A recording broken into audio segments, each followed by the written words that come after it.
मेरे प्यारे छात्र मित्रों, आज हम कहानी लेखन देखेंगे। यह हमें 5 अंक के लिए पूछी जाती है, यानी परीक्षा में 5 अंक के लिए हमें कहानी लेखन करना होता है। कहानी के 3 प्रकार होते हैं। एक असंबद्ध शब्दों के आधार पर, कि जो शब्द दिए जाते हैं जिसका कोई आधार नहीं होता है, उन शब्दों के आधार पर हमें कहानी लिखनी होती है। दूसरा प्रकार है मुद्दों के आधार पर। हमें कहानी लेखन के लिए प्रश्न पत्रिका में अनेक मुद्दे दिए जाते हैं और उन मुद्दों के आधार पर हमें कहानी लेखन करना होता है। और तीसरा जो प्रकार है वह सुवचन कहावतों के आधार पर, यानी सुवचन कहावतें, इनके आधार पर हमें कहानी लिखनी होती है।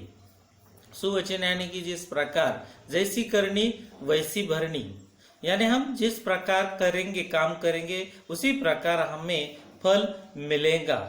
या कहावतें होती है कि जैसे नाच न जाने आंगन टेढ़ा, इस पर भी इसके आधार पर हमें कहानी लिखनी होती है। तो यह कहानी के 3 प्रकार है। कहानी वैसे तो छोटे बड़े सभी को अच्छी लगती है, आनंद देती है।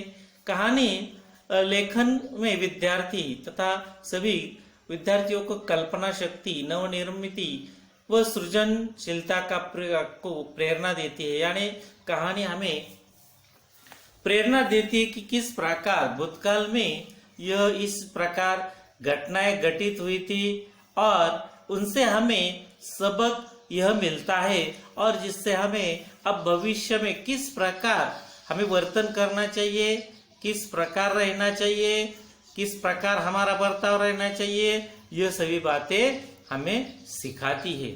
इसलिए कहानी लिखते समय हमें जो प्रकार दिया है उस प्रकार के तौर पर हमें कहानी के अंदर जो सार है उसके ऊपर कहानी का शीर्षक हमें लिखना होता है।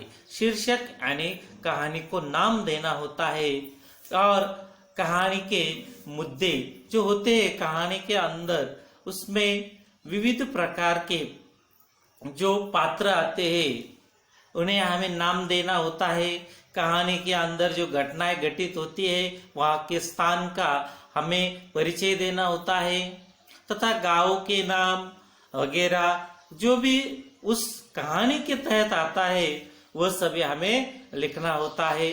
और इस प्रकार कहानी हमें रोचक तथा मुद्दों के आधार पर, यानी सही सही ढंग से 3-4 परिच्छेदों के अंदर उन्हें हमें लिखनी होती है।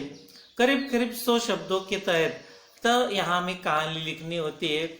और कहानी लिखने के बाद इस कहानी से हमें कौन सी सीख मिलती है, इसलिए हमें नीचे कहानी खत्म होने के बाद सीख लिखनी चाहिए कि जिस प्रकार इस कहानी के बाद हमें यह सीखने को मिला है, इसलिए सीख भी यहाँ पर लिखनी आवश्यक होती है।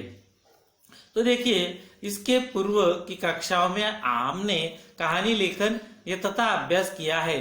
और कहानी कल्पना के आधार पर, नए निर्माण के आधार पर सोच विचार कर लिखी जाती है। कहानी का जो मूल होता है उसमें जान डाल देता है कि कहानी इस प्रकार लिखी जाए कि वह हमें एक घटना का सलग क्रम होना चाहिए। कोई भी घटना जो होती है वह एक के आधार पर दूसरी होनी चाहिए, यानी उसमें सलगता होनी चाहिए। इस प्रकार हमें का कौशल्य दिखाकर, सभी तर्क वितर्क लगाकर हमें कहानी लेखन का कौशल्य विकसित करना चाहिए। इसी के लिए हमें कहानी कौशल्य का विकास करने के लिए के उद्देश्य से हमें 5 अंकों के लिए परीक्षा में कहानी लेखन पूछा जाता है।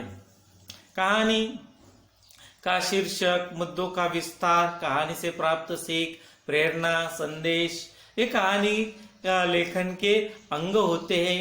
कहानी घटना घटने के बाद लिखी जाती अतः कहानी भूतकाल में लिखी जाए, यानी कहानी घटित होती इसलिए भूतकाल में ही चाहिए। कुछ प्रसंग हम वर्तमान या भविष्य काल के उसमें हो सकते हैं कि हम इस कहानी में आगे क्या होगा यह भी हम उसमें लिख सकते हैं।